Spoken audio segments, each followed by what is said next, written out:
Road के ऊपर बैठा हुआ भिखारी भूखा सोता तो आज वो जिंदा नहीं होता। आज के इस वीडियो के अंदर टॉपिक बड़ा खतरनाक रहने वाला है। बहुत से लोग अक्सर बोलते हैं कि यार महेश तो बड़ा पागल हो रहा है, भक्ति का दिखावा कर रहा है, भक्ति के अंदर ये सारी चीज़ें कर रहा है। अरे ये व्रत करता है, अबे भूखे रहने से भगवान थोड़े मिलते। अगर भूखे रहने से भगवान मिलते तो सबसे पहले उसको मिलते जो रोड पे बैठा है, उसको खाना नहीं मिल रहा। सबके उत्तर देने वाला हूँ, वीडियो के अंदर बने रहना। सबसे पहले तो उत्तर मेरा उनको ही रहेगा कि जो लोग बोलते हैं ना कि रोड पे पड़ा हुआ भिखारी है उसको सबसे पहले भगवान मिलता, तो सबसे पहला मेरा उत्तर यही रहेगा कि देखो भाई, रोड के ऊपर हो या करोड़ के ऊपर हो, रोड के ऊपर हो या करोड़ के ऊपर हो, आदमी का पेट भरता आया है। भगवान हर उस व्यक्ति के लिए खाने की व्यवस्था कर देते हैं, कहीं से भी उसके लिए व्यवस्था करेंगे, वो भूखा नहीं सोएगा। एक अब देख लेना, रोड के ऊपर सोता हुआ भिखारी कभी भूखा नहीं सोता। ये आपकी मेंटलिटी है, क्योंकि आपके अंदर एक फीलिंग वो परमानेंस आ चुका है, क्योंकि आपके अंदर एक फीलिंग वो परमानेंस आ चुका है, इसलिए आपको ये लगता है कि रोड के ऊपर अगर वो भिखारी है वो सोता है तो भूखा सोता है। अगर रोड के ऊपर बैठा हुआ भिखारी भूखा सोता तो आज वो जिंदा नहीं होता। ध्यान रखना है ये बात को। और भगवान उसकी भी व्यवस्था करते हैं, किसी न किसी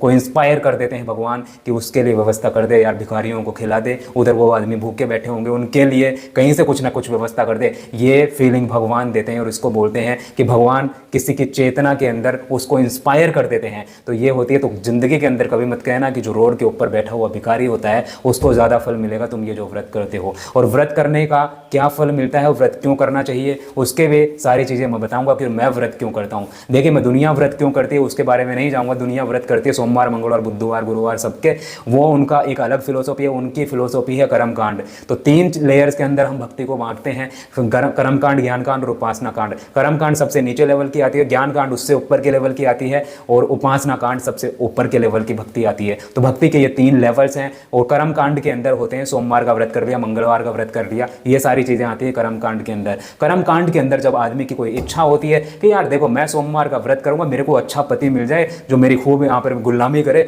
मैं कहूँ वो बात माने और अच्छा सुंदर दिखने में, ये सारी चीज़ें होती है कर्मकांड के अंदर। तो उसके लिए होगा कि यार किस लड़कियाँ 16 सोमवार कर लेगी, तो ये सारी चीज़ें आती है कर्मकांड के अंदर। इससे ऊपर का लेवल आता है ज्ञानकांड। आदमी ध्यान, साधना, तपस्या इनके अंदर लग जाएगा।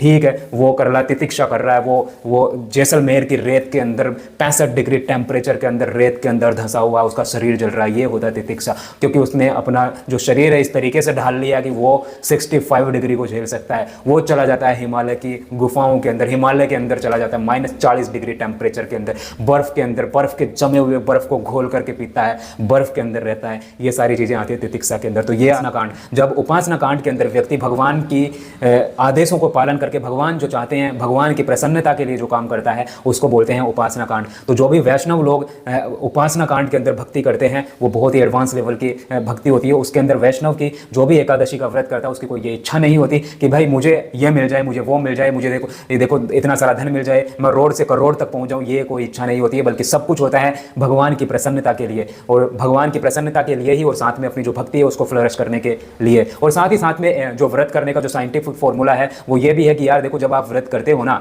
तो उससे होता है कि हमारी बॉडी को भी भाई रिलैक्स चाहिए। क्योंकि जब हम खाना खाते हैं तो ब्लड हमारे पेट की तरफ जाता है, और पेट की तरफ सारा ब्लड फ्लो होता है, तो फिर ब्लड का जो काम होता है वो पेट की तरफ जाता है। जिस दिन हम लोग खाना नहीं खाते उस दिन रिलैक्स देते हैं अपने आप को, तो हमारा जो ब्लड है वो पूरी और सारी जितनी भी बची हुई बॉडी है उसके अंदर अच्छे से फ्लो करता है, मेनली हमारे ब्रेन की तरफ फ्लो करता है, तो हमारी इंटेलिजेंस भी बढ़ती है। तो ये हो गया एक साइंटिफिक रीजन। और दूसरी बात ये कि यार जो लोग व्रत करते हैं ना, अगर आपने देखो ये इंपॉर्टेंट फैक्ट बताऊं, सीक्रेट बता रहा हूं, अगर गलती से भी आपने किसी ऐसे वैष्णव का अपमान कर दिया, कि ऐसे वैष्णव का अपमान कर दिया जो एकादशी व्रत इस उद्देश्य से करता है कि भगवान की प्रसन्नता के लिए, अपने लिए कुछ नहीं, भगवान की खुशी के लिए वो व्रत करता है, और अगर आपने गलती से ऐसे वैष्णव को उपदेश दे दिया कि ये व्रत मत करा करो, ये सब कुछ क्या है, ये गंदी चीज़ें हैं, ये कुछ भी उपदेश दे दिया, आपकी ज़िंदगी के अंदर चंद्र ग्रहण लगेगा, लिख के ले लेना मेरे से। अगर आपकी ज़िंदगी के अंदर चंद्र ग्रहण ना लगे ना तो मेरे को आके बोल देना, शकल पे थूक देना मेरे ऊपर आके। ज़िंदगी में चंद्र ग्रहण लगने का मतलब ये होता है, एक बार नित्यानंद महाप्रभु जा रहे थे, किसी के घर गए, वहाँ पर नित्यानंद महाप्रभु और चैतन्य महाप्रभु ने बैठ करके सबके साथ कीर्तन किया, प्रसाद बांटा। तो एक व्यक्ति ने गलती क्या की कि यार ये गंदे साले वैष्णव लोग ये क्या कर रहे हैं, ये भक्ति हरे राम हरे कृष्णा करते रहते हैं और ये साले इधर आके गंदगी फैला गए। उसकी ज़िंदगी में ऐसा चंद्र ग्रहण लगा कि वहाँ पर आए मुल्ले आए, बकरा काटे, पूरा हड्डियाँ वड्डियाँ सब कुछ फैलाई, उसको सब कुछ फैला के उसको कूट काट के भाग गए। तो ये होता है ज़िंदगी के अंदर चंद्र ग्रहण लगना, सबके लाइफ के अंदर होता है। अगर आपने किसी भी वैष्णव का अपमान किया तो सबकी डिग्री अलग अलग होती है। वैष्णव छोटे लेवल का है, थोड़ा बड़े लेवल का है, एडवांस लेवल का है, महाभागवत है। तो वैष्णव के किस वैष्णव के प्रति आपने अपराध किया उसकी कुछ डिग्रीज होती है, उसके हिसाब से आपको रिएक्शन मिलेगा। For every action there is equal and opposite reaction guys. और दूसरी बात मैं बात कर रहा था व्रत करने की। तो देखो भाई, कर्म कांड के अंदर ये होता है, वो तो गलत ही है। कर्म कांड के अंदर भूखे रह रहे हो वो गलत है। हालांकि ये इसके अंदर कर्म कांड के अंदर भी फल मिलता है, तो जिसको फल चाहिए होता है वो ले लो। जहाँ पर फल की इच्छा होगी वहाँ पर रावण की प्रवृत्ति आएगी, और जहाँ पर भी रावण की प्रवृत्ति होगी वहाँ पर कुछ भी आपको करने से और ना करने से कोई मतलब नहीं है। तो कर्म कांड के तो अगेंस्ट हम भी हैं, लेकिन ये ध्यान रखना कि कौन सा व्यक्ति किस सेंस के अंदर व्रत कर रहा है, कौन सा व्रत कर रहा है। अगर सोमवार मंगलवार का व्रत कर रहा है उसको टोक देना, कोई दिक्कत नहीं है। लेकिन कोई व्यक्ति एकादशी का व्रत कर रहा है, जो आचार्यों के लिए व्रत कर रहा है, भगवान के लिए व्रत कर रहा है, तो उसको कभी मत टोकना, अदरवाइज आपकी जिंदगी में चंद्रग्रहण लगने वाला है। सो ये था। और अगर और भी कोई डाउट है मेरे पास, देखो बहुत सारे लॉजिक्स हैं, तो आपको लॉजिक देना पड़ता है ना। जो लॉजिक से नहीं मानते उनको थोड़ा मैजिक भी देना पड़ता है, तो मैजिक भी दे दूंगा मैं अगर आपको चाहिए तो, है ना। तो ऐसी घबराने वाली बात नहीं है। तो आगे से किसी भी वैष्णव को टोकना मत भैया कि क्यों व्रत कर रहा है। जब पता ना हो तो कुछ बात नहीं करनी चाहिए, अपनी जो मेंटलिटी है उसके हिसाब से कुछ चीज़ें गढ़नी नहीं चाहिए। क्योंकि जब यार आपको पता है कि यार सामने वाला MBA है, PhD है, ये सारी चीज़ें हैं, ये कुछ कर रहा है भाई, ये व्रत कर रहा है, कुछ ना कुछ साइंटिफिक रीज़न है, कुछ तो बात है यार अगर ये व्रत कर रहा है तो। वरना यार इतना मतलब पढ़ा लिखा, इतना इंटेलिजेंट आदमी, इतना अच्छा व्यक्ति क्यों भूखा रहेगा? क्या इसको भूखा रहने का शौक है? नहीं भाई, भूखा रहने का शौक नहीं है हमको कोई। भगवान की खुशी के लिए, भगवान की प्रसन्नता के लिए जो भी काम है हमारा होता रहेगा, और व्रत करते रहेंगे, मरते दम तक करते रहेंगे। आपके जिगर के अंदर दम है तो रोक के दिखा देना, ठीक है। हरे कृष्णा।